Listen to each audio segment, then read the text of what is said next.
Hello friends, welcome to రుచి వంటిల్లు. ఈరోజు మనం ఎప్పుడూ చేసుకునే ఇడ్లీ దోశలు కాకుండా హెల్తీగా మార్నింగ్ బ్రేక్ఫాస్ట్ ఎలా తయారు చేసుకోవాలో చూద్దాము. ఈ రెసిపీని మనం చాలా సింపుల్గా 10-15 నిమిషాల్లో ఈజీగా ప్రిపేర్ చేసుకోవచ్చు. టేస్ట్ కూడా చాలా బాగుంటుంది, చాలా హెల్తీ కూడా. సో లేట్ చేయకుండా వీడియోలోకి వెళ్ళిపోదాం.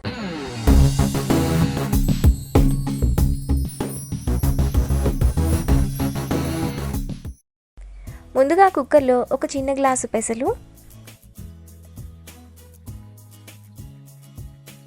అదే గ్లాస్తో ఒక గ్లాసు సామెలు వేసుకోవాలి. ఇప్పుడు నీళ్లు పోసుకొని 4 సార్లు పెసలు సామెలను బాగా కడగాలి.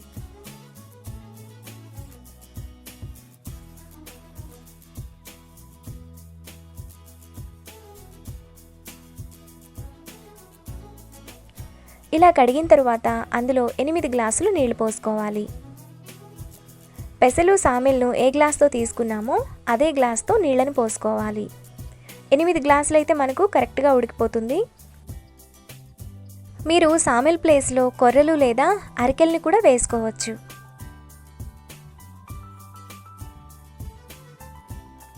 నీళ్లు పోసుకున్నాక కుక్కర్ మూత విజిల్ పెట్టుకొని మీడియం ఫ్లేమ్లో 4 విజిల్స్ వచ్చేంత వరకు ఉడకనివ్వాలి.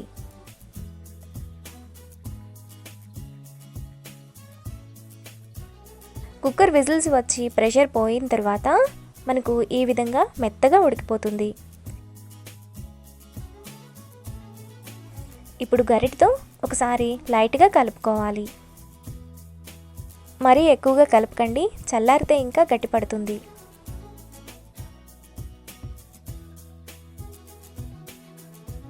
ఈ విధంగా కలుపుకున్న తర్వాత పక్కన పెట్టుకోవాలి.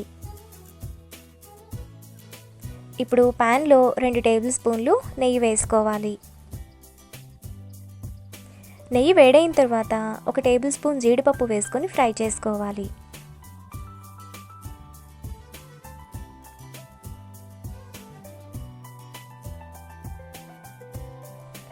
జీడిపప్పు సగం వేగిన తర్వాత అందులో 1 టీ స్పూన్ పోపు దినుసులు, 2 పచ్చిమిరపకాయలు, 1 టేబుల్ స్పూన్ కచ్చాపచ్చాగా దంచిన మిరియాలు, 1 టీ స్పూన్ అల్లం తరుగు, కొద్దిగా కరివేపాకు వేసుకొని ఫ్రై చేసుకోవాలి. ఈ రెసిపీ డైట్ చేసే వాళ్ళకు కూడా చాలా యూజ్ అవుతుంది. పోపు వేగిన తర్వాత 1/2 టీ స్పూన్ ఇంగువ వేసుకొని కలుపుకోవాలి.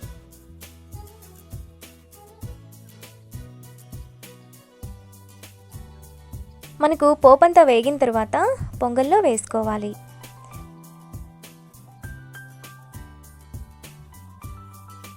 ఇప్పుడు టేస్ట్కి తగినంత ఉప్పు వేసుకొని కలుపుకోవాలి. ఎప్పుడూ చేసుకునే ఇడ్లీ దోశలు కాకుండా ఇలా హెల్తీగా బ్రేక్ఫాస్ట్ చేసుకోండి, హెల్త్కి కూడా చాలా మంచిది. మనకు హెల్తీగా బ్రేక్ఫాస్ట్ రెడీ అయిపోయింది. ఇప్పుడు ఈ పొంగల్ను ప్లేట్లోకి తీసుకొని సాంబార్తో కానీ ఊరగాయ పచ్చడితో కానీ కొంచెం నెయ్యి వేసుకొని సర్వ్ చేసుకుంటే చాలా టేస్టీగా ఉంటుంది, చాలా హెల్తీ కూడా. హలో ఫ్రెండ్స్, వెల్కమ్ టు రుచి వంటిల్లు. ఈరోజు మనం ఇంట్లో ఇడ్లీ పిండి కానీ దోశ పిండి కానీ లేనప్పుడు రవ్వతో ఇలా చాలా సింపుల్గా ఇడ్లీ వేసుకోవచ్చు. ఈ ఇడ్లీ మనకు చాలా సాఫ్ట్గా టేస్టీగా చాలా బాగుంటాయి. చేసుకోవటం కూడా చాలా ఈజీ. సో లేట్ చేయకుండా వీడియోలోకి వెళ్ళిపోదాం.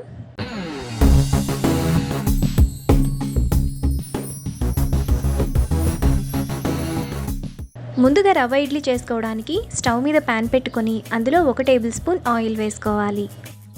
ఆయిల్ వేడైన తర్వాత 1 టేబుల్ స్పూన్ తాలింపు గింజలు వేసుకొని ఫ్రై చేసుకోవాలి. ఆవాలు చిటపట్లాడేంత వరకు ఫ్రై చేసుకోవాలి. తాలింపు వేగిన తర్వాత సన్నగా తరిగిన కరివేపాకు కొద్దిగా, 2 పచ్చిమిరపకాయలు, తురిమిన క్యారెట్ 1 టేబుల్ స్పూన్ పచ్చి బఠానీ, 3 బీన్స్ను సన్నగా కట్ చేసుకొని వేసుకోవాలి. ఇప్పుడు వీటన్నింటినీ మీడియం ఫ్లేమ్లో 1 నిమిషం పాటు ఫ్రై చేసుకోవాలి. క్యారెట్ బీన్స్ వేగిన తర్వాత అందులో 1 కప్పు బొంబాయి రవ్వ వేసుకొని 2 నిమిషాల పాటు మీడియం ఫ్లేమ్లో కలుపుకోవాలి.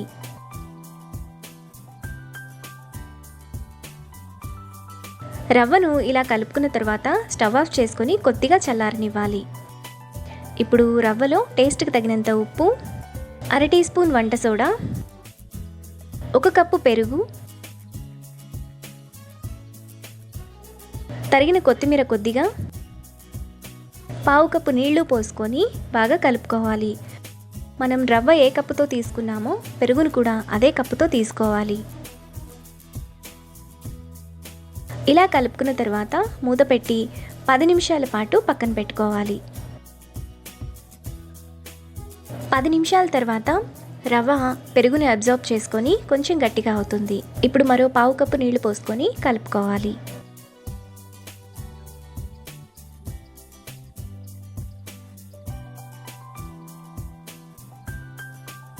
ఇలా కలుపుకున్న తర్వాత మనకి ఇడ్లీ వేసుకోవడానికి బ్యాటర్ రెడీ అయిపోతుంది. ఇప్పుడు ఇడ్లీ ప్లేట్ తీసుకొని మనకు కావాల్సిన సైజులో ఇడ్లీ వేసుకోవాలి. మిగిలిన ఇడ్లీ పిండిని ఫ్రిడ్జ్లో స్టోర్ చేసుకొని 2-3 రోజుల పాటు యూజ్ చేసుకోవచ్చు. ఇడ్లీ ఇలా వేసుకున్న తర్వాత ఇడ్లీ పాత్రలో 1 గ్లాసు నీళ్లు పోసుకోవాలి. ఇప్పుడు ఇడ్లీ ప్లేట్లు పెట్టుకొని మూత పెట్టి ఇడ్లీ పాత్రను స్టవ్ మీద పెట్టుకొని 15 నిమిషాల పాటు మీడియం ఫ్లేమ్లో ఉడకనివ్వాలి. 15 నిమిషాల తర్వాత ఇడ్లీ మనకు ఈ విధంగా సాఫ్ట్గా ఉడికిపోయి ఉంటాయి. ఇప్పుడు ఇడ్లీని వెంటనే సర్వ్ చేసుకోకుండా 1 నిమిషం ఆగిన తర్వాత మనం ఇడ్లీ తీస్తే ఈ విధంగా బాగా వస్తాయి. చాలా సాఫ్ట్గా రెడీ అయిపోయి ఉంటాయి. ఇప్పుడు ఇడ్లీని ప్లేట్లోకి తీసుకోవాలి. ఈ రవ్వ ఇడ్లీని బొంబాయి చట్నీతో కానీ టమాటా చట్నీతో కానీ సర్వ్ చేసుకుంటే ఎంతో టేస్టీగా సింపుల్గా చేసుకుని రవ్వ ఇడ్లీ రెడీ. ఈ వీడియో కనుక మీకు నచ్చినట్లయితే లైక్ చేసి, షేర్ చేసి, సబ్స్క్రైబ్ చేయండి.